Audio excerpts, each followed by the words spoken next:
Welcome to the third podcast of With Liberty and Justice for Some. We're middle of February. Looks like we're continuing to see these attacks by Donald Trump on civil society, Elon Musk going after our federal institutions. Lots of other things going on this week. Right now we're watching Donald Trump and his flirting with Vladimir Putin and his attacks on really not supporting the Ukrainian people, leaving to doubt for other European countries whether or not we'll be there for them. The reconciliation bill is scheduled for next week in the House. Remember, that's the bill that's going to transfer ultimately $4.5 trillion plus from things that help the middle class and those aspiring to be in the middle class and go directly to the tax cut for the wealthiest, for Elon Musk and Donald Trump and everyone who goes to Mar-a-Lago. About $1.5 trillion directly of cuts. But overall, this is going to lift the debt ceiling $4 trillion. It sets up that giant tax cut, that Republican ripoff that's going to happen to the middle class. But today, fortunately, we have one of the best fighters in Washington who is going to be taking on so many issues as the ranking member on the Judiciary Committee. You will hear a lot about our guest today, Jamie Raskin, and he'll be with you in just a minute. I hope you enjoy today's podcast. This podcast is really going to be in two parts. The first part is just a short, single question that we're going to ask of people from all walks of life that work with the federal government about what they would change with federal government. Hi, I'm here with Erica Payne from Patriotic Millionaires, a group that is fighting for a fair tax code, and they're kind of giving us the inside information. So it's a really, we appreciate the work they do. Erica, my question for you: if you had the power to change any one law in federal government that would benefit people the most, what would that one change be that you would do? I would raise the federal minimum wage to the median cost of living for a single adult with no children in the United States of America. The median cost of living for a single adult with no children is $40,000 a year. 40% of people in the country currently make less than the cost of living, meaning 40% of people in the country who are working are not mathematically able to meet their very most basic needs. We have 70% of people in the country who make less than the median cost of living for a single adult with one child. And you know, among that 70%, lots of those folks have kids. Lots of those folks have more than one kid. So we basically live in a country, I think, that we have refused to acknowledge how bad the poverty has gotten. We have a wage floor that is so low and so porous that it cannot fulfill its job of holding up a middle class. We must, as AI, globalization, and other factors put a huge amount of pressure on working people, we must ensure that an hour of a person's time gives them enough economic security that they can afford a life. And so that is the single law I would change. I would raise the wage floor to the cost of living. And I'd make everybody adhere to it. No carve-outs for waiters, no carve-outs for, nail salon folks, no carve-outs. No sub-minimum wages, yeah. No sub-minimum wages, because here's the thing. It is, Mark, the single only, I want you to hear that, the single only way to permanently connect the prosperity of American families to the prosperity of American business. That is the only way. There is no amount of government programs, no amount of hiring, no amount of education that is going to permanently and sustainable connect those two. We must connect those two if we are going to have a society that is going to last. The only way to do it is through wage floor legislation. That is what I would change. Thanks, Erica. Appreciate it. Erica Payne with Patriotic Millionaires. I'm not going to lose my brilliant, dazzling, beautiful son to mental illness and then also lose my democracy to fascists and authoritarians and insurrectionists. I didn't know whether I was going to be able to go on and do anything in my life. I thought maybe everything was over at that point because we were so devastated and demolished. And Pelosi came to me and said, "We need you," and asked if I would, lead the team of House managers. Nancy really threw me a lifeline. It's an honor to have my friend and an outstanding and vocal member of Congress, Jamie Raskin, with us today. Now, Jamie is a very high-profile member of Congress, having led both the second Trump impeachment trial and having been both ranking member previously at the Oversight and Government Reform Committee and now the Judiciary Committee. Now, what a ranking member means is that you're the lead member on the committee. And when the Democrats retake the majority, you're very likely the chair. And Jamie would be the chair of the Judiciary Committee in Congress. A brief bio on someone who you can't really do a brief bio on. He went to Harvard for undergrad and law studies. You're saying editor at the Harvard. What you're telling me. Editor at the Harvard Law Review, JB. Think about that. Editor at the Harvard Law Review. He was a constitutional law professor at American University in D.C., a state senator for a decade in Maryland, and he was elected to Congress in 2017 when, Jamie, I met you when the Progressive Caucus endorsed you, and you and I were handing things outside of a polling place because you can do that in Maryland. And then we went to a senior housing development that night, and he won in a 7-way primary and then won in November. And, at the time, I also like to mention, you weren't the most funded candidate. In fact, you were the third most funded candidate. You had a few people with pretty deep pockets running against you, and you overcame that because of your hard work and your experience in the Senate and honestly for being you. So that's my introduction. Let me introduce my very good friend, Jamie Raskin. Well, that's a very sweet introduction, Mark, that takes us back to the middle of the 20th century, man. So, but it's an honor to be your friend and to be shoulder to shoulder with you in all the great struggles of our times. And we've got many more great battles to fight and to win.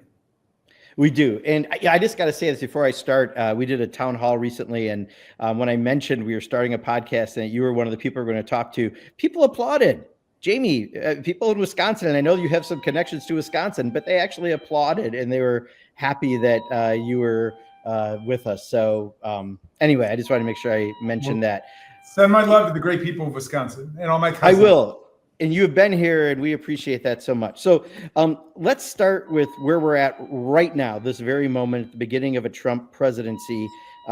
We know that we're facing many risks as a nation with Donald Trump as president. Just let me ask you a couple wide open questions that you can answer however you'd like. One, what are you most worried about? And the question I get asked the most, and you probably do too, what can we do as citizens during a second Trump presidency to be the resistance?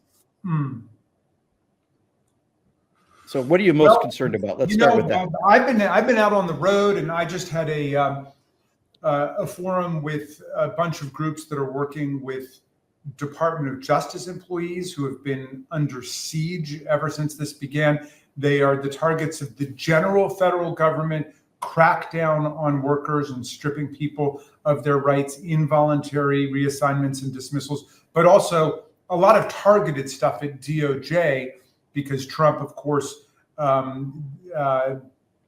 is still furious and wrathful towards DOJ because they had the temerity to enforce the rule of law. And that includes addressing his crimes. But in any event, look, I'm not feeling worried today, dear man. I'm really not. I really think our people are in a fighting mood. People do not want to take this. And people don't feel like this fight is optional. People understand we're in the fight of our lives right now, and we're going to make it through. I mean, I suppose I'm worried for people who are going to get hurt short term. People are going to be fired and kicked out of their jobs. The Head Start centers and the domestic violence shelters across the country. If there indeed is a freeze in funding, as these fanatics look like they're hell-bent upon doing. I'm afraid for our allies in Ukraine under the gun with Vladimir Putin, who are uncertain about what this surge in authoritarianism in our government means for them. But look, the vast majority of people in America are not racists, are not misogynists, are not anti-Semites, are not authoritarians, are not fascists. And the people are not going to put up with this. Donald Trump did not even get 50% in the election, which he's so proud of and is claiming some fictional mandate around. And he is losing steam rapidly every day as it's clear he's introducing only incompetence and corruption into the government, like firing a dozen and a half inspectors general, the people who stand in the way of fraud and waste and abuse and sweetheart contracts and rip-offs of the government. But we know exactly what Trump's agenda is. He wants those people out of the way because for them, it of course is first and foremost a money-making opportunity to rip off the taxpayers. Yeah, this guy is the grifter in chief. There's no question. And how he operates. So you're the ranking member of the Judiciary Committee, and I wanted to explain that up front because I don't think, in Washington we know what that means, but I don't know if people do across the country. But, you're the chief Democrat on that committee, and you've got a lot of jurisdiction. What does it mean to be in that role, and what issues do you think that you're going to be leading on behalf of Democrats with that committee? The ranking member, of course, is the counterpart to the chair. So the Republicans have a slender margin, the slenderest margin in a century. I mean, basically now it's down to, I can't remember if it's 218 to 215 or 217 to 215, and it will be 217 to 215. And that means that they can't afford to lose a single vote.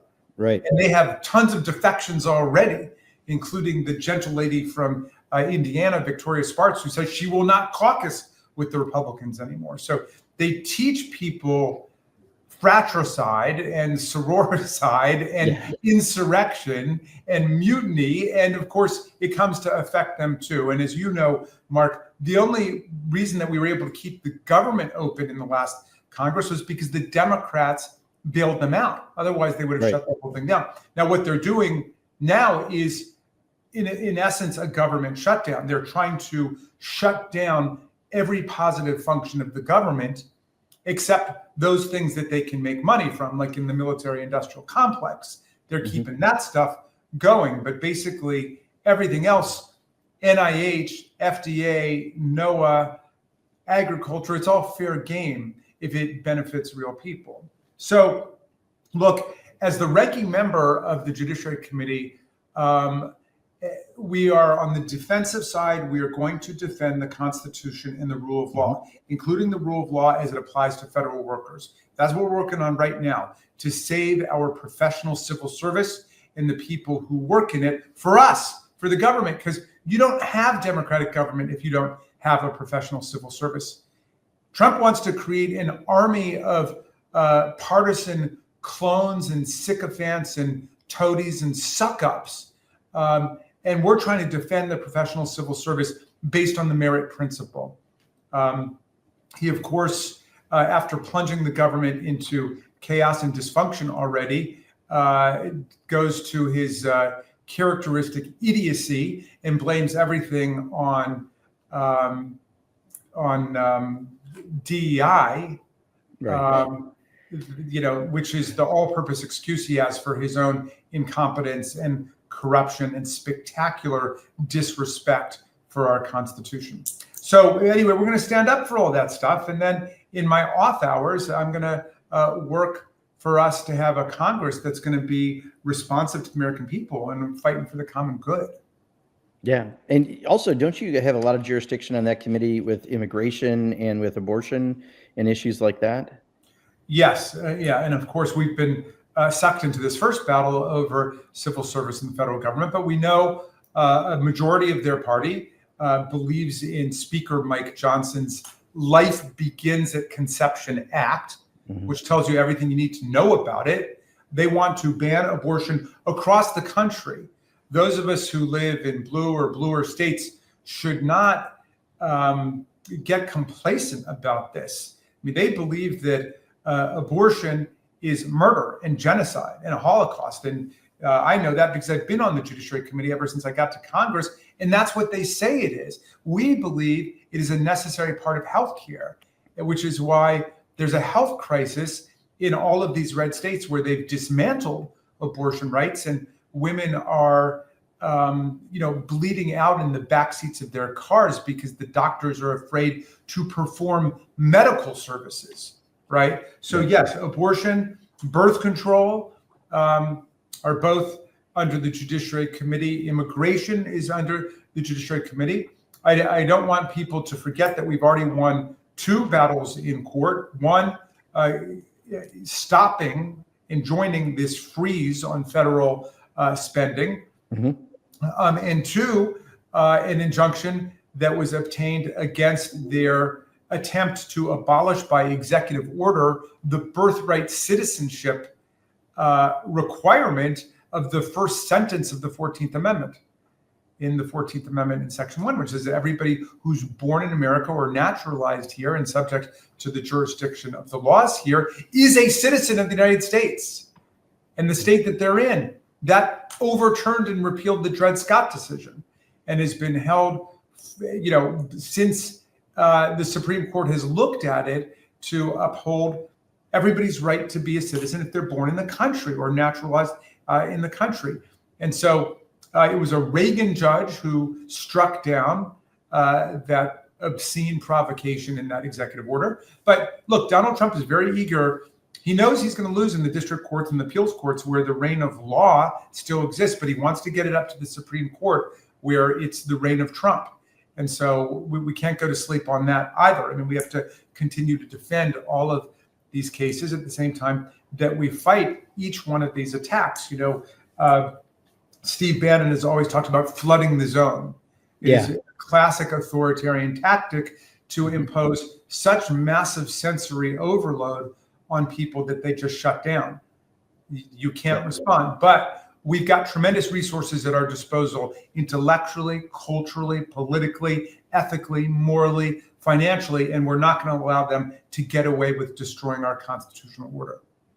Great. And that's why I love having you where you're at, coming with your background and your intellect. I love how you slice and dice Republicans during debate. So thank you for that.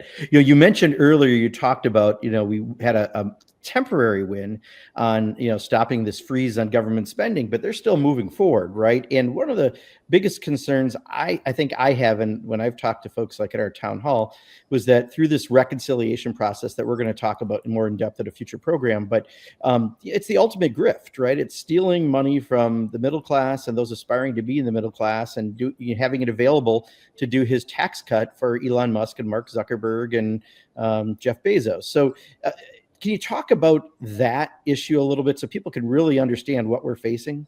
Well, I felt like, as you've always said, Mark, this has been a grift from the very beginning. I mean, Donald Trump, when he first decided to run for president in 2016, he said this will be the greatest infomercial of all time. And at that point, I think he assumed that he was probably going to lose and was not going to be able to torture out that popular vote defeat, but a narrow electoral college victory in 16.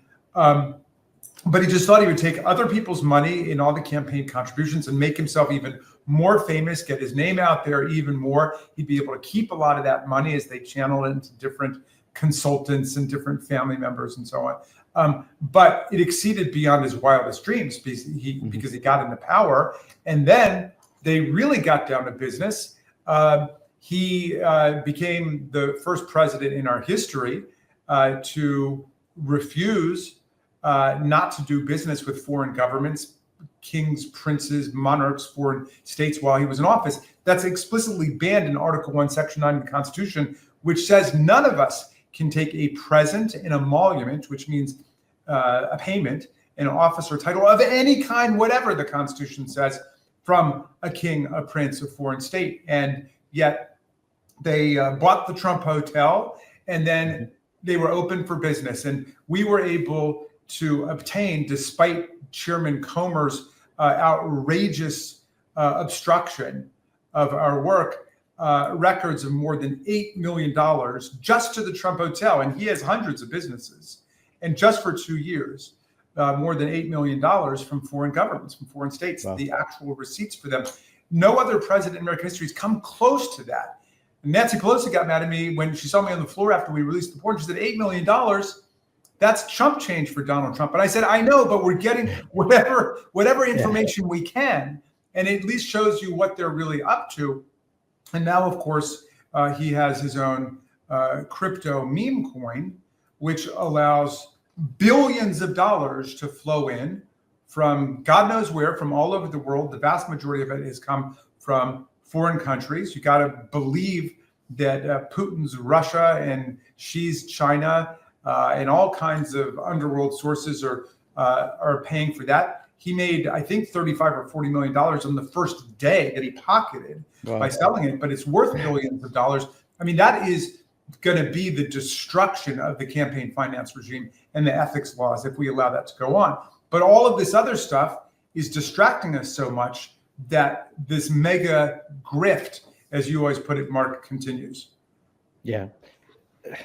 Yeah, it's one that people are definitely going to be following and need to be very much following. I assume April, is that what you're assuming as well for a reconciliation bill at this point? Yeah, this is what I've heard, but those aren't my committees, so I think you're more on top of them. You know, back to with your committee on immigration, I think one of the other things I heard a lot being home recently is about how inhumane the immigration policies are of Donald Trump last time and this time. In fact, just recently in my state, in Milwaukee, there was a Puerto Rican family with their toddler. They were speaking Spanish, and ICE came and detained them simply because they were speaking Spanish. They're citizens, and that's the sort of ramifications of having a concept of a plan, not a plan, when it comes to anything, and that's kind of Donald Trump. Yeah. So, but you could see that is not a bug, but really a feature for them, because they want to create a reign of terror for everybody. Outside of the billionaire oligarch class. I mean, and this, by the way, has been the history of anti-immigrant hysteria and drives in American life. It becomes an attack not just on non-citizens or undocumented people, but permanent residents, lawful non-citizens, and then just citizens who are of the wrong ethnic or racial or national origin background.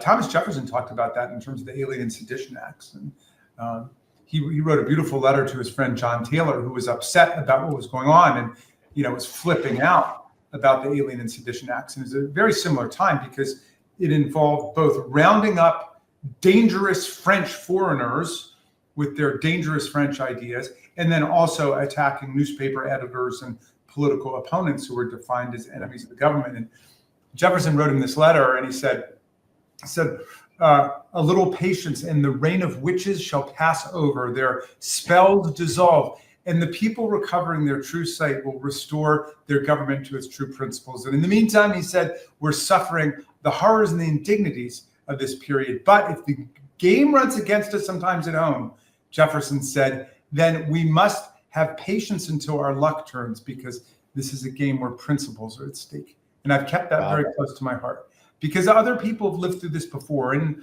and our forebears, if I can speak immodestly about what we're going through, our forebears in the Civil War and in Reconstruction and the Civil Rights Movement and the women's movement and the human rights movement and the environmental movement, those people have hung tough under very adverse circumstances. And we're going to have to do that too.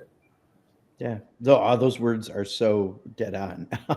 Thanks for that, Jamie. Also, you've been one of the most outspoken people on campaign finance reform and for ethics at the federal governmental level. In fact, I think you've introduced a number of bills specifically dealing with judicial ethics in the high court. Can you just talk a little bit about that? Well, I mean, you and I and everybody in the House and the Senate and across the government are governed by this $50 gift ban. Right. We cannot accept a gift of more than $50, period, categorical. And most of us just don't take anything, because who even needs to get into that? We buy our own lunch. People who drink coffee buy their own coffee. Like, there's no reason to have anybody do that for you. It's like what people do in our society. They buy their own stuff. If your friend takes you out for lunch, all right, their friend can take you out for lunch, and you take your friend out for lunch. But look, Clarence Thomas has pocketed millions of dollars in gifts from these billionaire sugar daddies. And he's not the only one. It's Alito too. I mean, they gave him one of these massive recreational vehicles. And originally it was going to be a loan, and they just forgave the loan. It's worth, I think, $450,000 or $500,000. It's a staged motor coach that has a dining room in it, a kitchen, a bedroom, the whole thing. They just gave it to him. I mean, did he even report it on his taxes? As you know, a forgiven loan is a gift. Did anybody pay a gift tax on that? But how is it possible that the highest court in the land has the lowest ethical standards of any court in America and of any branch of the government? It just makes no sense. And you can see it in their jurisprudence, which is just rancid and corrupt, as when they pulled a rabbit out of a hat and invented a new doctrine of immunity from prosecution for felony crimes committed by the President of the United States if they're within the rubric of the core functions of his office. So core function being pardons. Well, the president could sell pardons and can't be prosecuted for it now, because that would be a felony crime and it would be covered. And where did that doctrine come from? It's not in the Constitution. When the founders wanted to give somebody immunity, they wrote it down. That's why you and I are covered in our work by the speech and debate clause. There's nothing like that for the president. Is it in any of the history of the Constitutional Convention? Nobody has cited a word. They just made it up, like the stork brought it. And that's what this rancid, non-textualist, non-originalist Supreme Court has done. And they did the exact same thing with Section 3 of the 14th Amendment, which says anybody who's sworn an oath to uphold and defend the Constitution against enemies, foreign and domestic, who violates the oath by, quote, engaging in insurrection or rebellion, shall never be allowed to hold federal or state office again. And the case was right before the Supreme Court, and they just blew it off, refusing to do what the court said in Marbury versus Madison they would do, which is to say what the law is, and they wouldn't say. Well, keep up the efforts you're doing on that, because clearly, I don't think people around the country know anywhere to the extent of what's going on with the Supreme Court. Let me ask you a little bit of a non-issue related thing. In 2018, you helped found the Congressional Free Thought Caucus. I'm a member of that. Can you talk a little bit about why you did that and why it's important? Well, look, the glory of the American Constitution, from my perspective, in addition to government by the representatives of the people,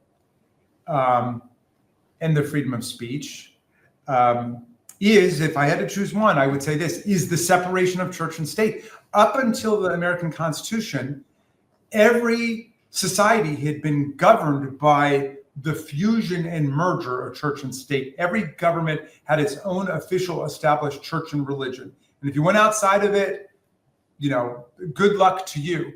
And our framers were Enlightenment liberals who opposed the merger of church and state. They were rebelling against centuries of religious warfare between the Catholics and the Protestants in Europe, every bit as vicious as the warfare today between the Shia and the Sunni Muslims in Muslim countries.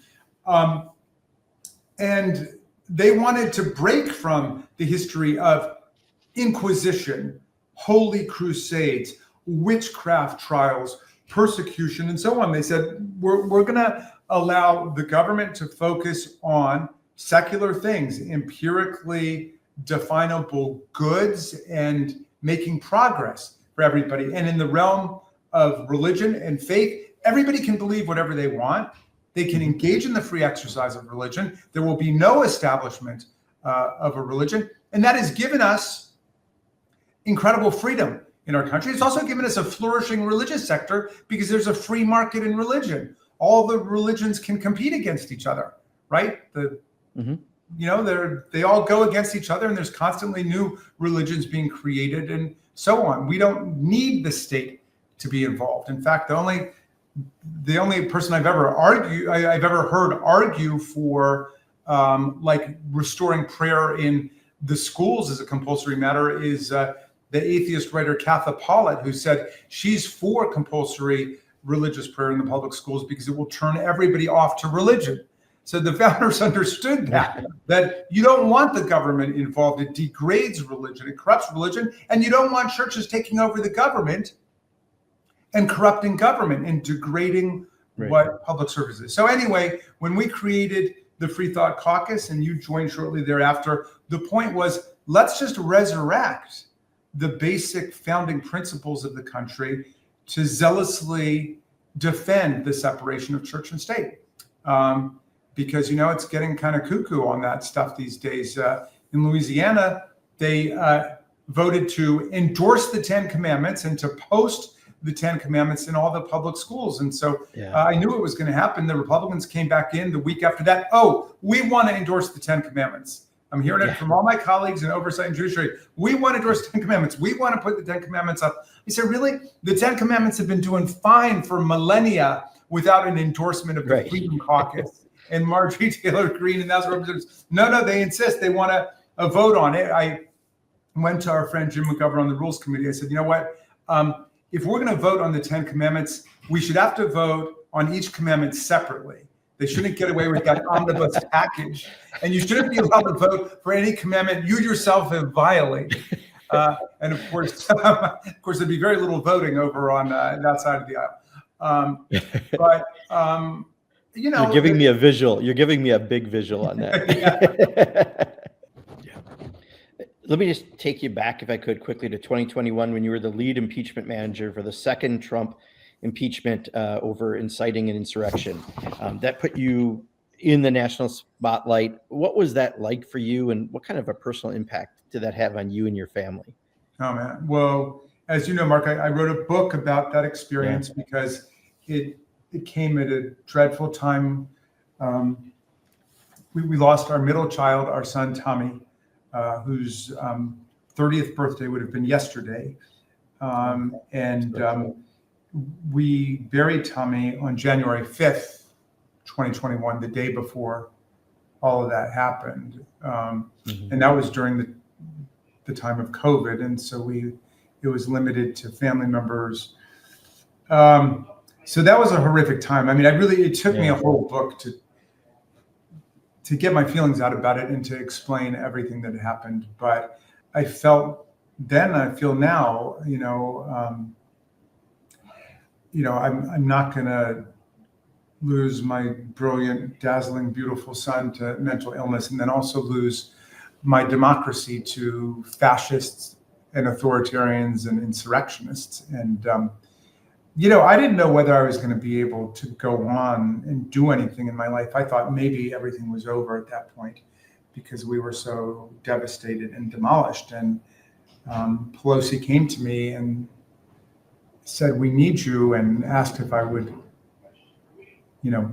lead the team of House managers. And so I talked about it to Sarah and our girls and decided to do it. And I think, in hindsight, that Nancy really threw me a lifeline because it forced me to dig very deep. And I felt that, I felt Tommy was with me the whole way.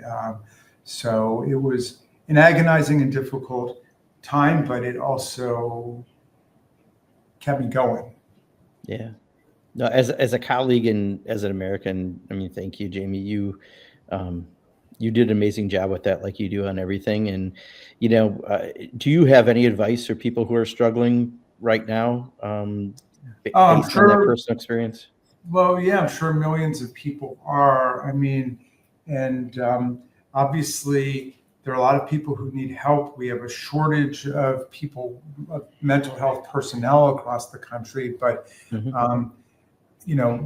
be diligent in finding somebody who can work with you or the member of your family who needs help. But the critical takeaway that I have from it is everybody needs to talk about it. And I vowed that I would always talk about suicide, which was a word I didn't want to use the way a lot of people don't want to use it. And I would talk about fascism too, a word that a lot of people don't want to use, but we need to use. And we're not going to get through the dark struggles of our times, privately or publicly, if we don't talk about what we're facing. And we are in a time of fascist politics and fascist rhetoric and fascist tactics that are being used to try to dismantle democratic institutions. And not coincidentally, we're in a time of tremendous mental and emotional health crisis where people are despondent and demoralized.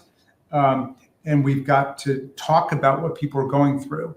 And politics is not going to be any sort of panacea for people, but it is part of what's going to help us get through this. We're going to show a lot of solidarity and compassion and collective effort to get us out of this nightmare and to get back on the proper path of the common good and continually expanding democracy towards a more perfect union.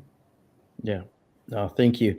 We had a lot of serious talk, these are serious times, but, honestly, fun and enjoyment and family are all important right now too. Let me do one last subject. Growing up, I had a hobby of doing magic. I've been doing it since I was a kid. I helped pay for college doing it, and I still do Magic Monday videos about Washington to people. But you have an affection for magic as well. Can you just talk a little bit about that? Because a lot of my friends in magic are really impressed when I tell them that this is one of your interest areas. Well, yeah, but Mark, you're sweet to put me in your category because I'm not. I mean, you actually have some real skills. I probably have like 4 or 5 magic tricks I can do. They're pretty much all cards. Like, I know you do some stuff that's beyond cards, right? Yeah. But I'm very interested in it. I'm fascinated by it. And I'm very interested in the ethics of magic because it does go to this other question we were talking about with, religious dogma and superstition. The great magicians like Houdini were people who had a real ethical commitment around their practice. They didn't use it to try to exploit people and rip them off, right? They weren't con artists, which you could say has some kind of Venn diagram overlap with magicians. They thought that the ethics of magic required letting everybody know that they are in a magic show. That's what they're at. And we want the effects to be spellbinding and extraordinary and dumbfounding and unbelievable. But we don't want people to think that these people are like sorcerers, or we don't want them to become cult leaders, right? And so that's a really important point at a time when we have not only so many religious cults, but we have political leaders like Donald Trump who operate as mass con artists and lie to people, promote big lies like the idea that Trump won the 2020 election. He lost that election by more than 7 million votes. This election, he won at most by 2.5 million or 3 million, but Biden beat him by more than 7 million votes. And yet for the last 4 years, all the way up till today, Trump has been claiming that he won the election, a proposition that was rejected by 61 federal and state courts, which repudiated and debunked every claim of electoral fraud and corruption. So the magicians are people who recognize that it's fun to play with your mind and to try to figure out how you trick people and trick people's eyes and distract them and so on. But they don't do it with the purpose of exploiting people and ripping them off. And that's what we're living through right now. That's not real magic. That's a fraud. That's just a counterfeit on the public. Wow, that's a great way of explaining it. I appreciate it. I just know that I was told at one of the Democratic issue retreats, you and Melanie Stansbury from New Mexico were doing card tricks for people, and and you've done some other events with people in district like Ken Trombley and others. You are such an impressive colleague and good friend, and you've done so much for our caucus and for this country, and I really appreciate it. I know how incredibly busy you are as a ranking member of Judiciary, so thank you very much for your time and being with us today, and I know people will want to continue to follow you. Well, thank you, Mark. Thank you for your incredible service to the people of Wisconsin and Madison, and the labor movement considers you a hero all across Maryland and all across the country. So I'm so indebted to you for your leadership of the Progressive Caucus and for working people. Well, thank you very much, Jamie. Thanks for listening to this week's With Liberty and Justice for Some.